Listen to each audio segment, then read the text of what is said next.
Donc merci à Jean-Louis Schillinger déjà pour m'avoir un petit peu inspiré dans cette thématique. Alors les intervenants, je passe très vite, moi pour l'introduction, Éric Renard, comme on vous l'a dit, pour l'insulinothérapie dans le diabète de type 1 en visioconférence, les recos thérapeutiques dans le diabète de type 2, Bernard Baudusseau, les cibles thérapeutiques dans le diabète, Lise Bordier, et puis en deuxième partie, au-delà des insulines actuelles, je reviendrai, et puis ça se terminera par les doubles agonistes des récepteurs du GIP et du GLP1 par Jean-Louis Schillinger. Alors, je vais commencer mon introduction. Il faut d'abord que je regarde comment marche tout ça. Attendez, Oui, mais ça ne marche pas, je ne sais pas pourquoi. Alors, sur le clavier, voilà, parce que là, sur le pointeur, ça ne marche pas, je ne sais pas pourquoi. Oui, mais le pointeur sur l'écran, mais par contre, Bon. Non, ne vous inquiétez pas, j'appuie sur le clavier. J'appuie sur le clavier, et puis voilà, c'est pas un problème. Alors, le thème de mon introduction, c'est efficience et précision en diabétologie, symphonie inachevée. D'accord, ok. Alors, quelques définitions essentielles tout d'abord. La précision, qu'est-ce que c'est? La précision, c'est une démarche de qualité qui consiste à cibler une thérapeutique pour viser un organe ou pour viser une pathologie. L'efficience thérapeutique, c'est par contre une somme d'objectifs qui peuvent être quantitatifs ou qualitatifs, et la synthèse de la précision et de l'efficience, je vois là, c'est l'individualisation du traitement qui, vous le savez, est l'objectif final du traitement des diabétiques. La précision n'est pas synonyme d'efficience. Par exemple, je vous ai pris cet exemple, un traitement anticancéreux sera précis s'il est ciblé sur une tumeur particulière, sur un organe bien défini, mais une fois que vous avez ciblé votre traitement, que vous avez défini la précision de votre traitement, vous n'êtes pas sûr du tout d'aboutir à l'efficience, c'est-à-dire de guérir le malade. Donc précision et efficience, ce n'est pas la même chose, et efficacité et efficience, ce n'est pas la même chose non plus. Alors, précision et efficience en termes de traitement du diabète. La précision, je vous montrerai des diapositives tout à l'heure. Théoriquement, on doit intégrer toute une série de variables et de paramètres qui sont l'âge du sujet, le poids du sujet, l'hémoglobine glyquée, les complications diabétiques. Et puis, je vous ai mis un point d'interrogation en rouge autre. Et en particulier, je finirai mon introduction par ça. Il y a des auteurs scandinaves qui se sont amusés à mettre dans les autres toute une série de paramètres comme le HOMA, on en reparlera, le HOMA-B, le HOMA-IR pour mesurer l'insulinosécrétion et l'insulinorésistance, et qui se sont lancés dans des classifications du diabète sucré que je juge personnellement comme des classifications arbitraires. L'efficience, l'efficacité est une composante de l'efficience. Mais l'efficience, c'est autre chose. C'est aussi la sécurité de traitement, c'est la qualité de vie, c'est la satisfaction du malade, et c'est également le coût du traitement. Alors, on va discuter d'abord de ça.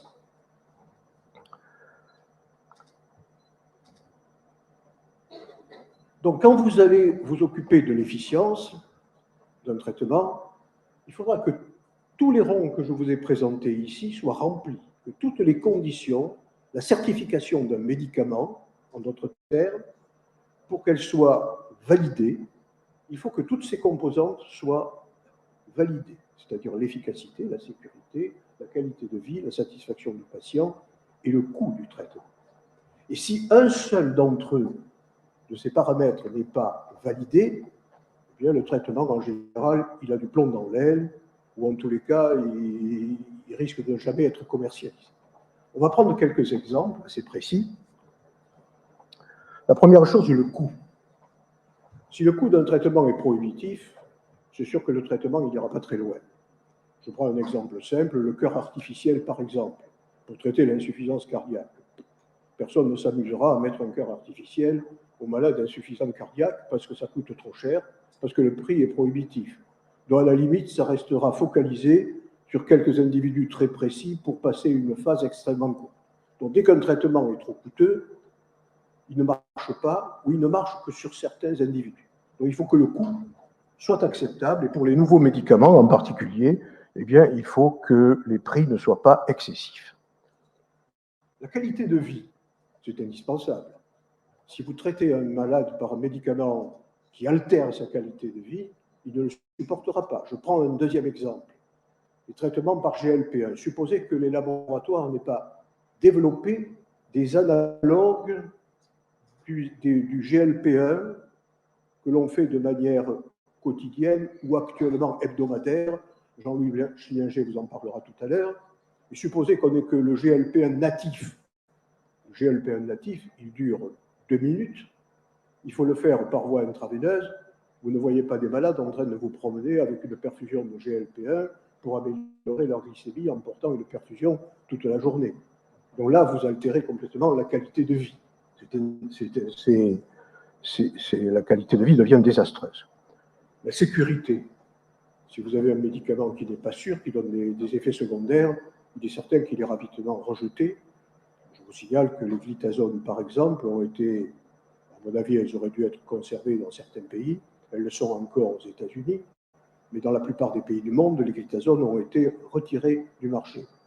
Pourquoi? Parce qu'elles aggravaient un certain nombre d'insuffisances cardiaques, parce qu'elles entraînaient des rétentions, parce que les gens les utilisaient peut-être mal, ne faisaient pas un bilan cardiovasculaire avant. Toujours est-il que les glitazones, elles sont mortes, elles ont disparu, en tous les cas, dans de nombreux pays. Et puis ensuite, il y a l'efficacité. L'efficacité, c'est le critère évidemment primordial. Alors, pour l'efficacité, comment déclarer qu'un médicament est efficace? Alors, vous savez qu'un médicament actuellement, il doit être efficace d'abord sur le paramètre que vous mesurez. Si c'est un médicament antidiabétique, il faut bien sûr qu'il agisse autant que possible sur la glycémie et qu'il ne se comporte pas comme un placebo. Et puis ensuite, vous savez que les laboratoires aujourd'hui sont obligés de prouver avec leurs médicaments que leur médicament a un effet cardiovasculaire, protège contre les maladies cardiaques, etc.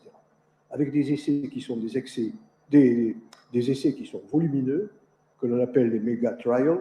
Ces méga-trials portent sur des dizaines de milliers d'individus, coûtent très cher à l'industrie pharmaceutique, mais c'est le sésame obligatoire pour que le médicament soit accepté.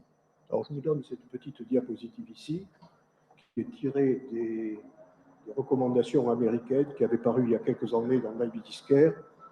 Un médicament est considéré, alors il faut que je me mette, regardez d'abord en haut. Vous avez une ligne d'abord qui est une ligne verticale, qui est la ligne de neutralité. Quand vous testez un médicament, il faut obligatoirement que le risque relatif, ce qu'on appelle le hazard ratio, se trouve du côté gauche de la ligne verticale. Alors, si ça tombe du côté gauche, on dit que le médicament est supérieur au comparateur. Le comparateur pouvant être un autre médicament, pouvant être un placebo. Donc ça, c'est l'étape indispensable, obligatoire de tout médicament avant qu'il soit accepté. Si vous tombez au milieu de la figure au niveau des points jaunes, eh bien, vous voyez que vous tombez à droite de la ligne verticale. À ce moment-là, on dit quoi? Eh bien, on dit qu'il n'y a pas d'infériorité du médicament par rapport au comparateur. Personnellement, moi, quand on compare un médicament contre un placebo et quand on dit qu'il est non inférieur au placebo, ça m'inquiète un petit peu. Et ensuite, vous avez alors le cas extrême, c'est-à-dire les carrés rouges. C'est quand vraiment ça tombe très à droite de la ligne verticale, et en particulier au-delà de cette ligne verticale qui est marquée à 1,3, où là, alors on dit que c'est vraiment le médicament qui est très inférieur au comparateur, et à ce moment-là, le médicament n'a aucune chance d'être commercialisé. Pour vous donner une image de ceci, je vous ai pris ce qui a été fait avec les inhibiteurs du SGLT2, qui est apparu récemment dans une revue générale qui a été publiée dans le JAMA Internal Medicine, ou le JAMA tout court, je ne sais pas, qui sont la comparaison des différentes glyphosines c'est-à-dire la dapagliflozine, la canagliflozine et l'empagliflozine, tout d'abord tout à fait en haut sur les événements cardiovasculaires majeurs. Qu'est-ce que vous voyez? En vert, vous avez la dapagliflozine. Vous voyez que la dapagliflozine, elle n'est pas supérieure au placebo. C'est un peu embêtant. Les deux médicaments qui sont supérieurs au placebo, c'est la canagliflozine en rouge et c'est l'empagliflozine en violet. Ils sont supérieurs au placebo. Si vous descendez d'un cran et si vous rentrez dans l'insuffisance cardiaque, vous voyez que grosso modo, les trois glyphlosines sont supérieures au placebo. Et si vous rentrez dans la maladie rénale, vous voyez que tous également sont supérieurs au placebo, avec peut-être un petit avantage pour la dapagliflozine et pour la canagliflozine par rapport à l'empagliflozine. En fait, grossièrement, elles sont à peu près équivalentes. Par contre, la dapa, vous voyez, il faut faire quelques restrictions en matière de protection cardiovasculaire. Donc tout ceci, c'est le fruit de ces grands essais thérapeutiques. Ensuite, il faut que le médicament soit efficace sur les glycémies. Alors, le record du monde actuellement sur les hyperglycémies, Jean-Louis Schillinger va vous en parler, c'est la colonne qui est tout à fait à droite. C'est ce produit que je considère, et je pense que Jean-Louis Schillinger va vous dire la même chose, comme le grand avenir et le grand prometteur de la diabétologie, le tirzépatide, qui est un analogue double du GLP-1 et du GIP, qui n'est pas encore commercialisé, mais à mon avis, il le sera dans les 2 ans qui viennent, 3 ans qui viennent. Après, vous avez toute une série de médicaments qui sont en rouge. Alors, vous voyez que parmi les médicaments en rouge, ceux qui sont les plus efficaces, ce sont évidemment les analogues du GLP-1, c'est-à-dire le dulaglutide et le sémaglutide. Et puis après, vous avez une espèce de bloc au milieu, dans lequel se trouve toute une série d'antidiabétiques oraux, dans lequel vous trouvez les vieux et les jeunes, vous trouvez la metformine, vous trouvez les sulfonylurées, vous trouvez les inhibiteurs du SGLT2, et vous retrouvez les défuntes glitazones qui ont été retirés, non pas pour leur inefficacité sur la glycémie, mais pour leurs problèmes cardiovasculaires. Précision et efficience en termes de traitement, il faut donc tenir compte de toutes les composantes, mais en plus de l'efficience, il faut tenir compte de la précision aussi. Alors en termes de schéma thérapeutique, il faut tenir compte d'abord bien sûr de la précision. Je vous l'ai mis en haut. Alors, je vous ai pris les petits bonhommes qui sont en rouge, sont supposés représenter des diabétiques. Vous appliquez la technique de la précision, c'est-à-dire l'âge, le poids, l'hémoglobine glyquée, la présence de complications diabétiques, etc. Et qu'est-ce que vous allez faire? Vous allez sélectionner un certain nombre d'individus que je vous ai représentés ici en noir, dans l'aire qui est représenté en beige. Et puis ensuite, vous allez appliquer les critères de l'efficience, c'est-à-dire l'efficacité, la sécurité, la qualité de vie et le coût du médicament. Et là, vous allez encore sélectionner une autre population, dans la grande population rouge, vous allez sélectionner ceux qui sont en vert et qui correspondent aux critères de l'efficience. Et in fine, vous allez, à partir de ces deux critères, la précision et l'efficience, vous allez essayer de choisir un traitement qui sera le traitement idéal, que vous considérez comme le traitement qui va marcher chez votre malade et qui correspond à son phénotype et à son profil. Vous appliquez ce traitement, et puis ensuite, dernière étape, j'oublie de dire de temps en temps aux gens, vous allez regarder si ce traitement est réellement efficace chez le malade que vous avez traité.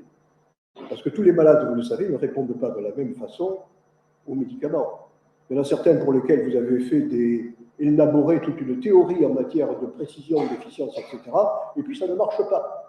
Alors à ce moment-là, il faut revoir le schéma. C'est la dernière partie ici, à confirmer par le suivi et à adapter éventuellement en fonction du résultat. J'ai encore 2 diapositives pour finir. Celle-là, je passe. J'ai 2 diapos pour finir cette introduction. Il y a 2 ou 3 ans, il y a un groupe de Scandinaves qui se sont lancés dans une classification des diabètes sucrés survenant chez l'adulte. Alors là-dedans, qu'est-ce qu'ils ont utilisé comme critères? vous les avez dans la colonne de gauche, l'âge, le poids, pourquoi pas, l'hémoglobine glyquée, plus elle était élevée ou moins elle était élevée, et puis ils se sont amusés à introduire dans les critères de sélection, critères de précision, ils ont introduit le HOMA-B et le HOMA-IR.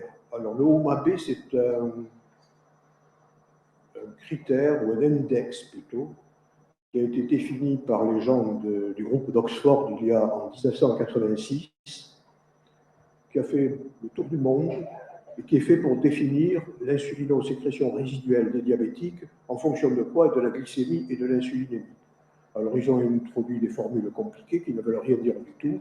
En fait, c'est un rapport insurgé d'une extrême banalité. Et pour le HOMA-IR, ils ont fait l'inverse, ils ont fait un rapport non plus glycémie sur insuline, mais insuline sur glycémie. Et ce HOMA-IR permet de mesurer l'insulinorésistance ou l'insulinosensibilité des tissus périphériques. À partir de ces critères, ils ont défini 5 groupes de diabétiques, 5 clusters diabétiques. Alors ces clusters, vous avez d'abord un cluster en fonction des anticorps anti-GAD, c'est-à-dire des anticorps anti-îlot de Langerhans, pour être plus simple. Il y a des gens qui sont, vous le voyez, fortement positifs. Ceux-là, en fait, ce sont des diabètes qui se convertiront un jour très rapidement en diabète insulino-dépendant, parce qu'ils sont en train de détruire très fortement et très rapidement leurs îlots de Langerhans. Et puis après, alors ça, ce sont ce qu'on peut appeler dans la nomenclature les diabètes de type 1 lent, qu'on appelle aussi les LADA. Tout un groupe de... Ce sont des gens qui deviendront en tous les cas très rapidement insulino-dépendants. Puis après, vous avez les autres qui n'ont pas d'anticorps anti-GAD et qui sont des diabètes de type 2 classiques de l'adulte. Après, il y a le poids. Vous voyez que ceux qui vont développer un diabète insulino-dépendant sont en général en poids normal ou en sous-poids. Ceux qui, par contre, sont sur la partie droite de ce tableau ont des poids élevés. C'est le diabète de type 2 plutôt classique. L'hémoglobine glyquée, il est certain que quand on est insulinoprive, à ce moment-là, on a plutôt tendance à avoir une hémoglobine glyquée d'emblée élevée. Si l'hémoglobine glyquée est un taux moyen au moment de la classification, c'est des diabètes de type 2 classiques qui évolueront plus ou moins au cours du temps, mais des diabètes de type 2 classiques. Et puis après, vous avez le fameux HOMA. Le HOMA-B, je vous le rappelle, c'est l'insulinosécrétion. Il est certain que quand on est insulinoprive, ce n'est pas la peine d'être très malin, de comprendre que l'insulinosécrétion est altérée, c'est-à-dire que le HOMA-B est bas. Dans le diabète sucré, par contre, de type 2 classique, le HOMA-B est augmenté. Parce que je vous rappelle que ces gens-là, pour lutter contre l'insulinorésistance, ils sécrètent davantage d'insuline. Donc ils ont des HOMA-B qui sont augmentés. Et si vous prenez le HOMA insulinorésistance, il y a un groupe dans lequel c'est élevé. Ce groupe, vous l'aurez deviné, ce sont les plus gros. Ce n'était pas la peine de faire tout ça pour découvrir tout d'un coup que les plus insulinorésistants sont les plus gros parmi les diabètes. Et à partir de là, ils ont établi une usine à gaz dans laquelle ils ont classé des diabètes en SAID, SID, SIRD, MOD, MAR, etc. Alors cette classification a fait le tour du monde, a été repris par les Américains, les Chinois, tout ce que vous pouvez imaginer, peu importe. Et elle a eu beaucoup de succès. Et très récemment, ce sera ma dernière, non, c'est l'avant-dernière diapo. Très récemment, il y a un article qui est apparu dans la revue Diabétologia où des gens, un certain Heller, qui est un Allemand, a essayé de faire des considérations thérapeutiques à partir de cette classification. Alors, vous retrouvez les différents types là au milieu, le SAID, le SID, le SIRT, le MOD, le MARD, etc. Et vous voyez sur la partie droite de la figure toute une série de flèches qui partent dans tous les sens. Alors en particulier, ce qui est de plus remarquable, c'est que la grande conclusion de cette étude, de cette classification par celui qui a écrit cet article, c'est que grossièrement, les SAID et les SID, comme ils sont insulinoprimes, comme ils ont des glycémies augmentées et des hémoglobines glyquées très fortes, eh bien, il faut les insuliner le plus vite possible. Ce n'est pas la peine de faire tout ça pour dire qu'il faut insuliner très rapidement les diabétiques qui sont insulinoprimes. Et puis après, alors ils ont découvert de manière extraordinaire, vous voyez que tous les médicaments, tous, sont marqués avec des points d'interrogation. Moi, je m'attendais que des gens qui veulent faire de la médecine de précision, parce qu'ils disent qu'ils vont faire de la médecine de précision, qui ne mettent pas de points d'interrogation et qui nous disent, attendez, dans le mode, on va mettre tel médicament. Pas du tout. Il y a des points d'interrogation partout. Il n'y a qu'un seul médicament qui n'est pas marqué avec un point d'interrogation, la metformine. Ce n'est pas la peine non plus d'être un grand savant pour savoir que la metformine est le traitement de première intention du diabète sucré de type 2. Et ensuite, si vous voulez des informations sur les autres médicaments, ce sont des points d'interrogation, débrouillez-vous. Vous faites une classification, vous mesurez le HOMA, le HOMA B, le HOMA IR, le HOMA de tout ce que vous voulez, et vous en tirez la conclusion que vous ne savez pas décider finalement le médicament. Alors, ma dernière diapositive, qui est la conclusion, et puis je passerai la parole à Éric Renard, qui va nous rejoindre en visioconférence. La précision et l'efficience sont complémentaires. C'est sûr qu'il faut faire la démarche sur les deux. Le fossé entre médecine théorique, je viens de vous le montrer à l'instant, basé sur une précision excessive, précision supposée, et médecine réelle est basé sur le bon sens, et ce fossé entre les deux, médecine théorique et pratique, n'est pas prêt malheureusement d'être comblé. Je crois que ma dernière proposition est la meilleure. En d'autres termes, il vaut mieux adapter les recommandations aux patients que le patient aux recommandations. Voilà, je m'arrête là.